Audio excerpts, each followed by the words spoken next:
हुकुम tiger का हुकुम. But இதுக்குள்ளே படத்தில் வராது டெலிட்டில் ஒரு scene போயிடுச்சுன்னாக்கா truck flip ஆகுறப்போ Yogi Babu உள்ளே இருப்பார்.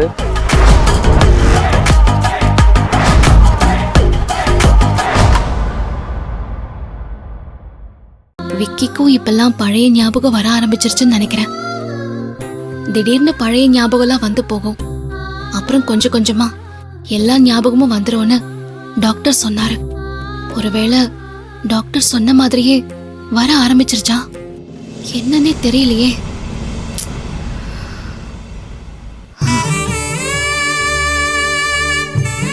விக்கி நாளைக்கு தனியா என்கிட்ட பேசணும்னு வேற சொல்லிருக்காரு. என்ன பேச போறாருன்னு தெரியலையே. அதை நினைச்சா வேற பயமா இருக்கு. ஏன்னா இன்னைக்கு அவர் எனக்காக அழுததை பார்க்கும்போது கண்டிப்பா அவருக்கு பழைய ஞாபகம் வந்துட்டு போயிருக்கு. அதனால்தான் அவர் ஏன் எனக்காக அழுதாருன்னு அவருக்கே தெரியல.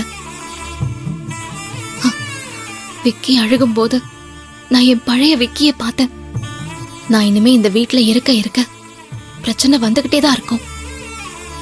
கவியும் குணவதி மேடமும் என்ன எவ்வளவு டார்ச்சர் பண்ணாலும் பரவாயில்ல.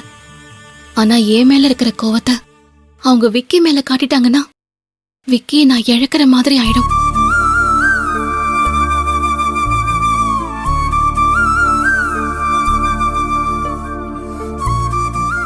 அப்படி எதுவும் நடக்காம இருக்கணும்னா அதுக்கு நான் இப்பவே ஏதாவது பண்ணி ஆகணும்.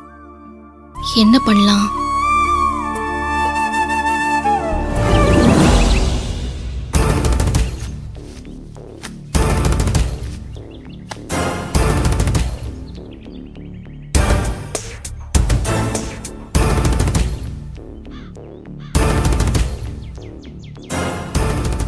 அஞ்சலி சார், நேத்து ஏதோ என்கிட்ட தனியா பேசணும்னு சொன்னீங்களே, இப்போ தனியா தானே சார் இருக்கோம்?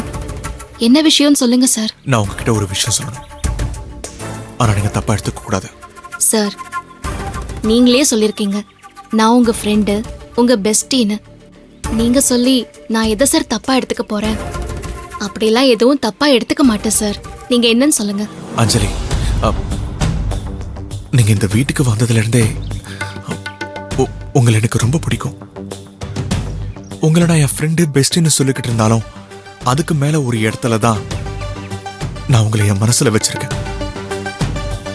உங்களோட கேரக்டருக்கும் உங்களோட நல்ல மனசுக்கும் ஒரு நல்ல வாழ்க்கை அமையணும்னு நான் ஆசைப்படுறேன். அதுக்காக தான் உங்க ஹஸ்பண்ட் கூட உங்களை சேர்த்து வைக்கணும்னு நினைச்சு நான் எவ்வளவோ கஷ்டப்பட்டேன். அவரை தேடி கண்டுபிடிச்சேன். ஆனா அவர் உயிரோட இல்லைன்னு சொன்னப்போ என்னால அதை ஏத்துக்கவே முடியல. அவர் இறந்துட்டாருங்கிறதுக்காக உங்களோட லைஃபை யோசிக்காம அப்படியே விட்டுற முடியாதுல்ல. அதனால உங்களுக்கு இன்னொரு லைஃபை அமைச்சு கொடுக்க நான் மனப்பூர்வமா ஆசைப்படுறேன். உங்களுக்கு இன்னொரு கல்யாணம் பண்ணி வைக்கணும்னு நினைச்சேன். சார், என்ன சார் சொல்றீங்க? எனக்கு அந்த மாதிரி ஐடியாலாம் சுத்தமா இல்ல. நீங்க எதுக்காக சீரியஸா இத பத்திலாம் யோசிச்சுட்டு இருக்கீங்க? அஞ்சலி, எனக்கு தெரியும் அஞ்சலி, நீங்க இப்படிதான் சொல்லுவீங்கன்னு. ஆனா நான் சொல்ல வரத முழுசா கேட்டுட்டு சொல்லுங்க ப்ளீஸ். சரி, சொல்லுங்க. ஒருவேளை உங்களுக்கு வேற ஒரு மாப்பிள்ளைய பார்த்து உங்களுக்கு கல்யாணம் பண்ணி வச்சாலும் வரப்போற ஹஸ்பண்ட் உங்களை எப்படி வச்சுப்பாருன்னு தெரியாது. தப்பான மாப்பிள்ளையா போயிட்டா உங்க பழைய வாழ்க்கைய பத்தி பேசி தேவையில்லாம ஏதாவது பேசி ஏதாவது பிரச்சனை வர்றதுக்கும் சான்ஸ் இருக்கு. ஏற்கனவே நீங்க நிம்மதியை இழந்திருக்கீங்க. மறுபடியும் நீங்க உங்க லைஃப்ல நிம்மதியை இழக்கிற மாதிரி உங்க லைஃப்ல எதுவும் நடக்கக்கூடாது. அதனால உங்களை நல்லா புரிஞ்சுக்கிட்ட, உங்க பாஸ்ட பத்தி எதுவும் பேசாத ஒரு மாப்பிள்ளைய தான் நான் உங்களுக்கு கல்யாணம் பண்ணி வைக்கணும்னு நினைச்சேன்.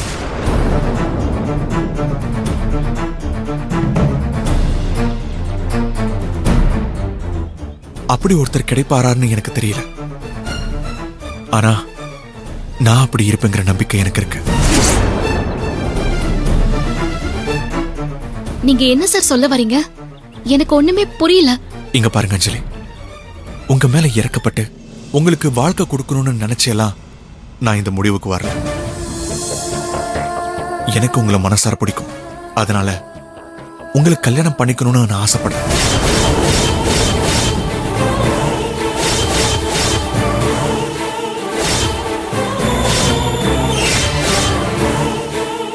சார், நீங்க இப்படி என்கிட்ட சொல்லுவீங்கன்னு நான் சத்தியமா எதிர்பார்க்கவே இல்ல.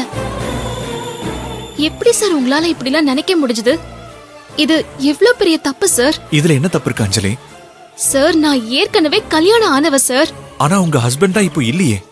ஆனா அவரை தவிர என் மனசுல வேற யாருக்கும் இடம் இல்ல சார். என் மனசுலயும் உங்களை தவிர வேற யாருக்கும் இடம் இல்ல அஞ்சலி. சார், நீங்க என்ன சார் பேசிட்டு இருக்கீங்க? உங்களை நம்பி கவி இருக்காளே சார், உங்க கூட மனவர வரைக்கும் வந்து உங்க மேல உயிரையே வச்சிருக்கா. உங்களுக்காக அவ உயிரையே கொடுக்க துணிஞ்சவன். என்னைக்கு இருந்தாலும் நீங்க தான் அவ புருஷன் நினைச்சு அவ உங்களுக்காக காத்துட்டு இருக்கா சார். அவளதான் சார் நீங்க கல்யாணம் பண்ணிக்கணும். அப்படி இருக்கும்போது நீங்க என்கிட்ட வந்து இப்படி சொல்றது எனக்கு ரொம்ப கஷ்டமா இருக்கு சார். இது ரொம்ப தப்பு சார். இது மட்டும் கவிக்கு தெரிஞ்சா அப்புறம் பெரிய பிரச்சனை ஆயிடும் சார். நீங்க கவியை பத்தி எல்லாம் கவலைப்பட வேண்டாம். நான் கவி கிட்ட பேசி சமாளிச்சுக்கிறேன். ஏன்னா கவிக்கு நான் இல்லைனாலும் 1000 மாப்பிள்ளை கிடைப்பாங்க. ஆனா உங்களுக்கு அப்படி இல்லை அஞ்சலி. வேற யார் வந்தாலும் உங்களை நிம்மதியா வச்சுக்க மாட்டாங்களோன்னு எனக்கு சந்தேகம் தான் வருது. ஏன்னா உங்களை நல்லா புரிஞ்சவங்க மட்டும்தான் உங்களை சந்தோஷமா வச்சுக்க முடியும். அப்படி பார்க்கும்போது உங்களை நான் ரொம்ப நல்லா புரிஞ்சு வச்சிருக்கேன். உங்களுக்கும் எனக்கும் நல்ல அண்டர்ஸ்டாண்டிங் இருக்கு. இது கவிக்கு தெரியும். ஏன்னா அதனால கவியும் சொன்னா புரிஞ்சுப்பா. நிஜமா இல்ல சார். கவி புரிஞ்சுப்பான்னு நீங்க தான் தப்பா நினைக்கிறீங்க. கவி உங்களை மட்டும்தான் சார் நினைச்சிட்டு இருக்கா. உங்களை விட்டுட்டு கவியால இன்னொருத்தர் கூட வாழ முடியாது சார். அப்படிலாம் ஒண்ணும் இல்லை அஞ்சலி. நான் இல்லைனாலும் கவியால இன்னொருத்தர் கூட கண்டிப்பா வாழ முடியும். அது எப்படி வாழ முடியும்?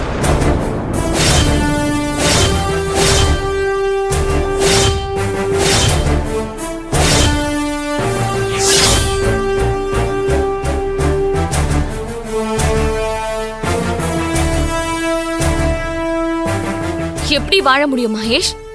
நீங்க இல்லனா நான் இன்னொருத்தனோட வாழ்ந்துருவேன்னு எப்படி உங்களால சொல்ல முடிஞ்சது?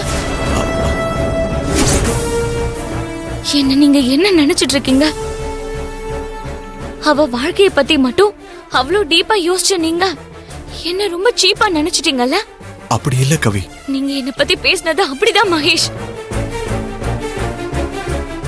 எனக்கு என்னமோ 1000 பேரு கிடைப்பான்னு சொன்னீங்க. உங்களை விட்டுட்டு என்னால எவன் கூடயும் வாழ முடியாது. 1,00,000 பேரு வந்தாலும் எனக்கு என் மகேஷ் தான் வேணும். உங்க கூட மட்டும்தான் நான் வாழ்வேன். ஆனா எப்போ என் கண்ணு முன்னாடி நீங்க இன்னொருத்தி கூட வாழ்வேன்னு சொன்னீங்களோ, இதுக்கப்புறம் நான் உங்க கூட ஒரு நிமிஷம் கூட வாழ முடியாது.